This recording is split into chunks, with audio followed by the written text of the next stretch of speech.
Alright, what's happening, my good people? It's your boy PKG Deluxe back with another vid on how I did, and you already know what it is. Today I'm here today to talk to my cousin, Jeremiah Reeves today. A couple of questions I had inspiring on what it takes to be a motivational and inspiring entrepreneur. Those steps on what you want to take going forward, preparing yourself mentally, physically, and also spiritually when you do this thing. So he's the person today that's going to give us a few question rundowns to just see exactly what it takes to be that person that all of you guys are really afraid to be, but should step out there and do. All right, so right now we're about to go ahead and get into it with a few of these questions, and I just want y'all to stay tuned in, all right? Jeremiah, let's go, baby.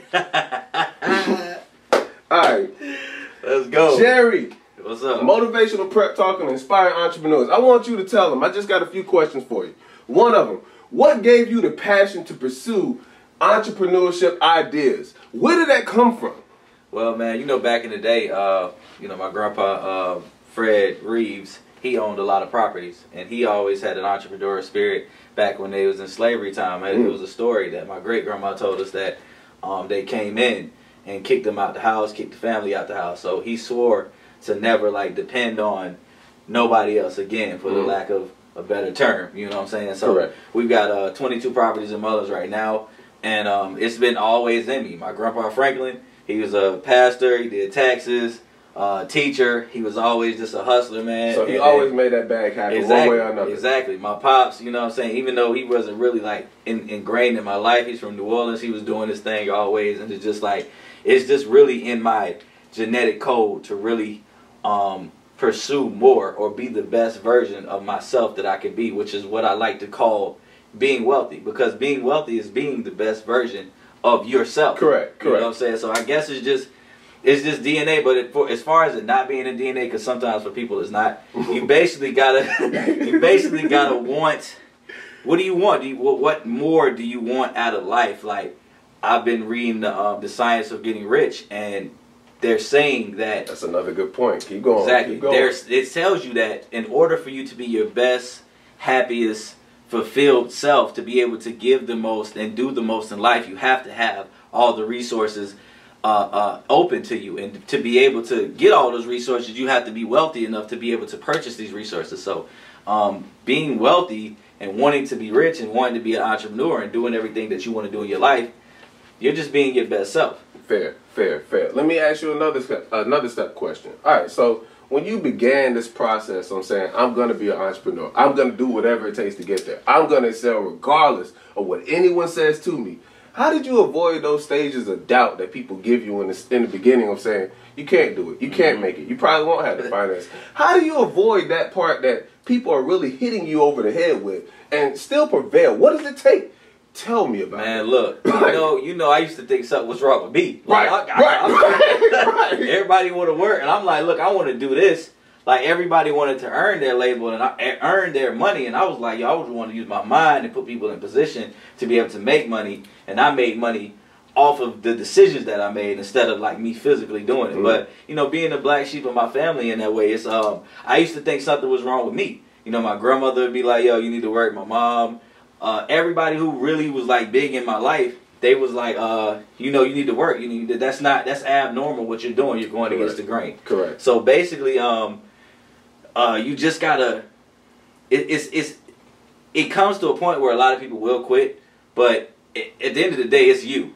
It's you. So you'll be basically neglecting yourself, neglecting your happiness, if that's really you. If you love doing it. If it's you, it's you. A lot of people, like, you know, you want to do something else, you got a great idea, you got something wonderful that you know could bring value to the people, but you're really nervous of what others may think of you, and you're really nervous of just leaving that safety net and just jumping. But you got to understand, you'll never know if your wings work unless you jump off the cliff. Correct.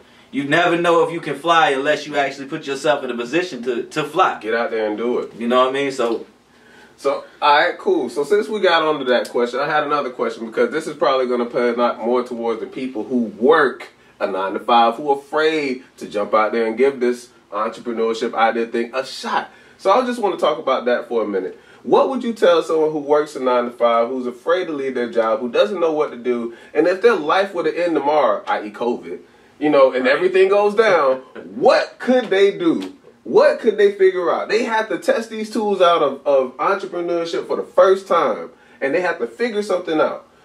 How do they begin these stages if they've been programmed to work this 9 to 5 for 10, 20, 30, maybe even 40 years? Right.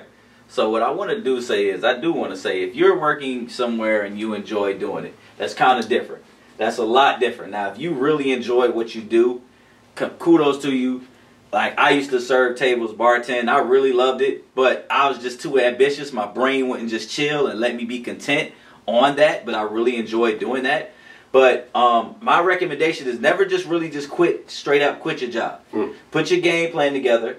You know what I'm saying? Do your market research on what it is that you're trying to do. Correct. You know, I mean, you can dip your toe in the water. You know, always pay yourself first. Read Rich Dad, Poor Dad. You have to take a certain percentage of your money and put it into your investing savings. Not your savings just to sit and let it inflate, but your investing savings. You take a certain percentage of your money out every check, and then you put it to the side, and there goes your investment budget. There's your business budget right there. So we can strategically start a business if you want to work. Never recommend just jumping like that. You know what I'm saying? Just migrate yourself out. Understanding your transition. You get what I'm saying? Just like transition like smoothly. Okay. You know what I'm saying? Because that's what we all do. We all work somewhere and then we just transition out. Right. And I feel like every one of us has some type of trade. Like, some people know how to sew, some people know how to knit. You find that trade out on what you do, and you actually make a profit out of it by how you promote it, how you sell it. So I think, but it's that fear you got to overcome. That fear. You got to have like, hey, if I don't get it in, I'm not gonna get paid. But it's just like, how not? Like, you just lost your job, you just lost your career, you just lost everything. Your 9 to 5 is gone, and boom. Like, now I got to go for the knit. Like what do you want to do? Like, do you want to really do this or not? You also have to seek out people who are doing the same as you. Now, your circle. Your circle is really big, because if you're trying to be an entrepreneur and all your friends are telling you what you can't do, you're going to have to you're going to fall into like some complacency, some mediocrity. You're going to be average, hanging around average people. Correct. It's going to be extremely difficult to start a business, run a profitable business with people who are not trying to do the exact same thing you're doing. So you have to I know it might be a cliche thing to say, but you got to change your friends up, man. Like, you got to change your people up. That's where you got to switch up the circle, man. Right. And I'm going to tell you why the biggest point of this is going to pip up. So I'm going to ask this last question. I know it's going to be very important, so let's get ready for it, all right? What books have you read or were reading? Matter of fact, here we go. That changed your entire opinion? Rich Dad, Poor Dad. I'm going to slap this right here. Robert Kiyosaki. What books were you reading that made you change your entire opinion about why I couldn't do something and why I will do something? What switched you into that motive that I'm going to get this done and it's going to do whatever I'm going to do whatever I have to take to make sure it gets done? What gave you that drive? You know, playing sports back in the day, playing football, you really get that, once you're blessed enough to be a decent player. Like, I was a pretty good player. So it's like, you got that competitive edge. You got that going to get it done, that tenacity, that attitude. So basically, you translate that confidence into your everyday life. Now, the transition usually happens is when you was great in high school. Like, dog, dang, homie, in high school, you was the man, homie. So what you do, instead of okay, you might not be playing sports, but you translate that into your entrepreneur career. Or if you do work, you need to be the best one there. Right. You know what I'm saying? Like, I was a manager at Buffalo Wild Wings. I worked at Buffalo Wild Wings 4 months. I worked in retail, so I turned it up. I was managing that joint. Like, if I'm gonna be here, I'm going to stand out here. You feel what I'm saying? So, but Rich Dad Poor Dad is one of my favorite books. That's where I really got the Pay Yourself. Well, Pay Yourself is from the Richest Man in Babylon.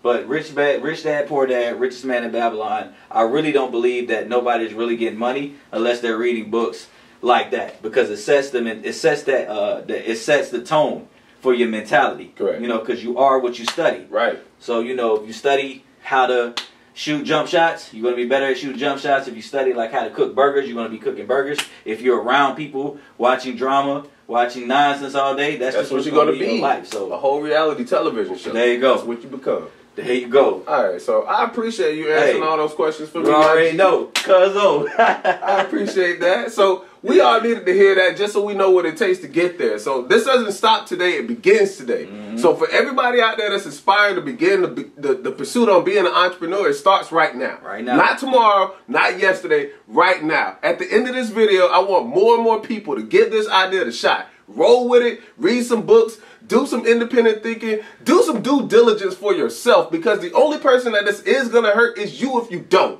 Understand it now, see your future later, alright? There you go. PKG Deluxe is here. There you go. Jeremiah Reeves is here. Let's get We it. out, baby. Yes, sir.